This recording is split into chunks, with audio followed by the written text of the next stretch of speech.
కుంభం వారికి కనుక చూసుకున్నట్లయితే కుంభరాశిలో ధనిష్ట 3-4 పాదాలు, శతభిష నక్షత్రము మరియు అదేవిధంగా పూర్వాభాద్ర 1-2-3 పాదాలు ఉంటాయి. కుంభరాశి వారికి ఈ నక్షత్రాల్లో పుట్టిన వారి యొక్క లక్షణాలు, ఈ నక్షత్రాల్లో పుట్టిన వారి ఈ సంవత్సరం ఎలా ఉండబోతుంది, ఏ దేవతారాధన చేసుకోవాలనేటువంటి అంశాలు చెప్తుంది. నేనైనప్పటికీ కూడా చెప్పిస్తుంది సాక్షాత్ లలిత అమ్మవారిగా భావిస్తూ. కుంభం వారికి ప్రస్తుతం రాహు సంచారం జరుగుతుంది కాబట్టి కొంత అపోహలు ఏమవుతుంది ఏంటో అని తెలియని ఒక్కొక్క కంగారు మాత్రం మీకు ఉంటూ ఉంటుంది. అయితే ఇందులో ఉండేటువంటి నక్షత్రాల వారీగా తీసుకోవాలి కాబట్టి ధనిష్ట 1-2 పాదాల వారికి చూసుకున్నట్లయితే కాస్త సంవత్సరం మొదట్లో దూర ప్రాంతాలకు వెళ్ళడం ద్వారా ఉద్యోగ అవకాశాలు వస్తాయి. కాకపోతే ధనిష్ట నక్షత్రం వారు ఏంటంటే వీళ్ళు కూడా కొంచెం ఫైటింగ్ నేచర్, నిజాయితీగా ఉండాలి, ఫైటింగ్ చేయాలి అంటే కొంతవరకు దేనికి తగ్గొద్దు, నేను ఎందుకు ఆగాలనేటువంటి లక్షణం ఉంటుంది. దాన్ని కొంచెం కంట్రోల్లో పెట్టుకోండి.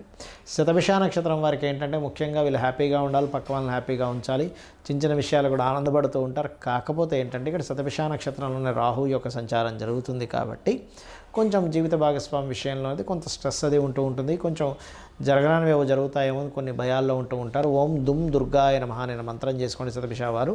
అదేవిధంగా ఈ యొక్క రాశిలో ఉండేటువంటి ధనిష్ట 3-4 పాదాల వారు ఎక్కువగా కాలభైరవ అష్టకం చేసుకుంటూ ఉంటే కూడా మీకు ఏలినాడు శని 2వ స్థానంలో జరుగుతుంది కాబట్టి ఆ యొక్క శని సంబంధించిన ఇబ్బంది తగ్గడము, తద్వారా మీకు ఫైనాన్షియల్ గ్రోత్ అనేటువంటిది ఉంది. ఇక 3వ నక్షత్రం కనుక చూసుకున్నట్లయితే పూర్వాభాద్ర నక్షత్రము. పూర్వాభాద్ర నక్షత్రంలో జన్మించిన వారికి ఈ సంవత్సరం కాస్త సంతాన సంబంధించిన విషయంలో కొంత అభివృద్ధి మొదటి 6 నెలల్లో చూపిస్తుంది. కాకపోతే మీరు కాస్త షేర్ మార్కెట్ తీసుకునే నిర్ణయాల విషయాల్లో కొంత జాగ్రత్తగా ఉండాలి. ఈ 3 నక్షత్రాల ఈ రాశి వారికి మీకు ఫైనాన్షియల్గా ఇంకా బాగా గ్రోత్ రావాలి అని అనుకుంటే కనుక ఓం నవవిద్రుమ బింబశ్రీ న్యక్కారి రతనచ్చదాయే నమః అనే మంత్రం చేసుకోండి. మరియు మీకు ఉద్యోగ సంబంధించినటువంటి విషయాల్లో జూన్ తర్వాత నుంచి అనుకూలంగా ఉంది ఈ 3 నక్షత్రాల వారికి. అదేవిధంగా మొదటి 6 నెలలు కూడా ఏదైనా ప్రాపర్టీ తీసుకోవడము, వాహనము, గృహము, అదేవిధంగా ఏదైనా ఆభరణాలు కొనుగోలు చేయడానికి అనుకూలంగా ఉంది చెప్పాలంటే. కాకపోతే మీరు 7వ స్థానంలో కేతువు యొక్క సంచారం జరుగుతుంది కాబట్టి ప్రధానంగా ఇక్కడ ఎట్టి పరిస్థితుల్లో కూడా మీరు ఈ వివాహ సంబంధించిన నిర్ణయాలు తీసుకునేటప్పుడు అది ఆది మంగళవారాలు అసలు తీసుకోకండి దయచేసి.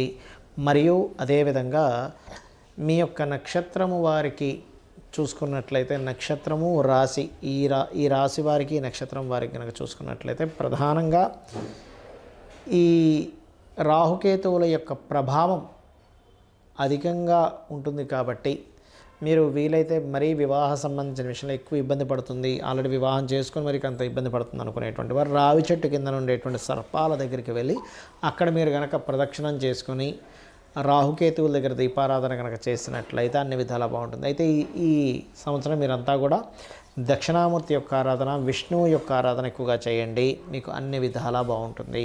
చాలామందికి జాతకం అనేటువంటిది తెలియదు. మరి అలాంటప్పుడు ఏది మంచి ఏది చెడు, ఎలాంటి నిర్ణయాలు తీసుకోవాలి ఈ 2026 సంవత్సరంలో. అసలు 2026 సంవత్సరంలో మేము హ్యాపీగా ఉండాలి కానీ మాకు జాతకం తెలియదు. ఒకవేళ తెలిసినా డేట్ ఆఫ్ బర్త్ వరకు తెలుస్తుంది, నక్షత్రం వరకు తెలుస్తుంది, కానీ టైం తెలియదు. దాని ద్వారా మనకు లగ్నం తెలియదు. అప్పుడు ఎలాగా అంటే కొన్ని మేజర్ ఈవెంట్స్ ఉంటాయి లైఫ్లో.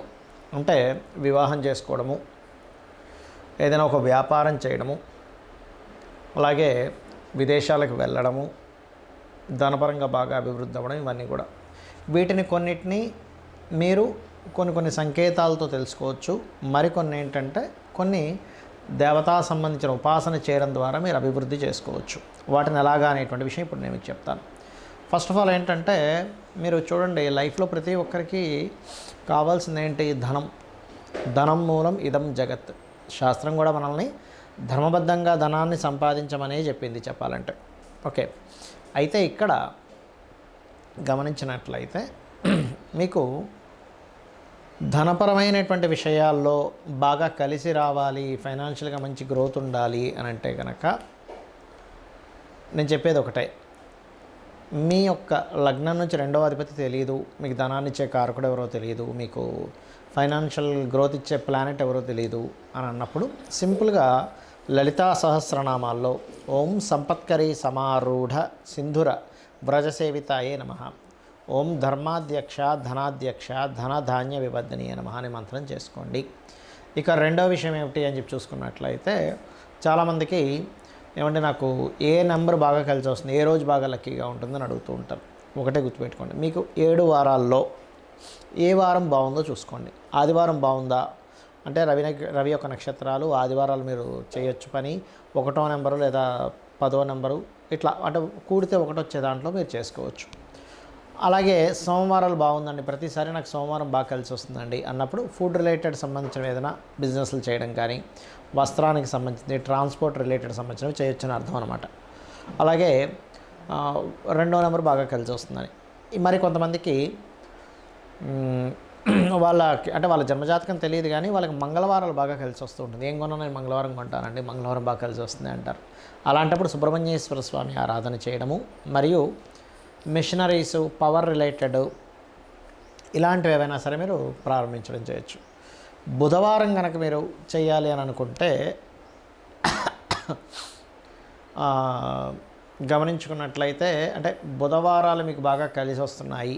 బుధుడు వ్యాపారానికి కారకుడు. సహజంగానే బుధుడు కనుక బాగుంటే వాళ్ళకి ఇయర్స్ కూడా కొంచెం మంచి పెద్ద చెవులు ఇలా ఉంటాయి, వాళ్ళకి మంచి వాగ్దాటి ఉంటుంది. అందుకే చూడండి, మార్కెటింగ్లో ఎవరు బాగా రాణిస్తారు అంటే మార్కెటింగ్ రంగాల్లో ఉండేటువంటి వారు బాగా రాణించడం జరుగుతూ ఉంటుంది. అంటే బుధుడు బాగున్న వాళ్ళు మార్కెటింగ్ రంగాల్లో బాగా రాణించడం. అలాంటి వాళ్ళు ఏంటంటే బుధవారాలు ప్రారంభించడం అనేది మంచిది. వాళ్ళకి 5 నెంబర్ బాగా కలిసి వస్తుంది. అలాగే ఇందాక నేను చెప్పినట్టుగా కుజుడికి సంబంధించిన 9 నెంబర్. ఇక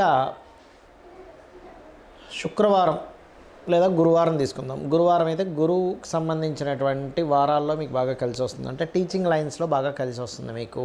అది ఓన్గా బిజినెస్ పెట్టుకోవడం కానివ్వండి, లేకపోతే ఎక్కడైనా జాయిన్ అవ్వడం కానీ టీచింగ్స్లో బాగా కలిసి వస్తుందని అర్థం.